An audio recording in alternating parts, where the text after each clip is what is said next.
নারীটি কিছুদিন ধরেই খেয়াল করছিল তার পোষা কুকুরটার আচরণ অদ্ভুত হয়ে গেছে।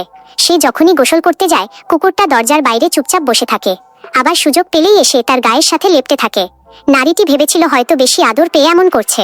একদিন অফিসে যাওয়ার আগে সে কুকুরটাকে বলল ছুটির দিনে তাকে নিয়ে লিচু পাড়তে যাবে। কথাটা শুনে কুকুরটার চোখ মুখ কেমন যেন বদলে গেল। অফিসে পৌঁছাতেই সবাই ব্যস্ত হয়ে পড়ে নতুন সিইও কে রিসিভ করতে, কিন্তু সিইও কে দেখেই নারীটি হতবাক। লোকটাকে দেখতে হুবহু তার কুকুরটার মতো। শুধু তাই নয়, সিইও তাকে দেখে স্পষ্ট চমকে ওঠে। সহকর্মীরা ভেবেছিল নারীটি হয়তো নতুন বসের সৌন্দর্যে মুগ্ধ হয়েছে, তাই তারা বিষয়টা নিয়ে মজা করতে শুরু করে। কিন্তু নারীটির মাথায় তখন একটাই প্রশ্ন ঘুরে, এটা কি কাকতালীয় ঘটনা? কিছুক্ষণ পর তাকে সিইওর কেবিনে ডাকা হয়। ভেতরে ঢুকতেই দরজা বন্ধ করে দেন সিইও। তারপর সরাসরি বলে বসেন, তুমি আমাকে লিচু পাড়তে নিয়ে যেতে পারবে না। নারীটি অবাক হয়ে তাকিয়ে থাকে। তখন সিইও গভীর নিঃশ্বাস ফেলে নিজের আসল পরিচয় জানায়। তিনি সাধারণ মানুষ নন। দিনের বেলায় মানুষ থাকলেও রাত হলেই কুকুরে রূপান্তরিত হন। কয়েক সপ্তাহ আগে আহত অবস্থায় তিনি কুকুর রূপে রাস্তায় পড়েছিলেন। তখন নারীটি তাকে বাসায় নিয়ে গিয়ে যত্ন করেছিল।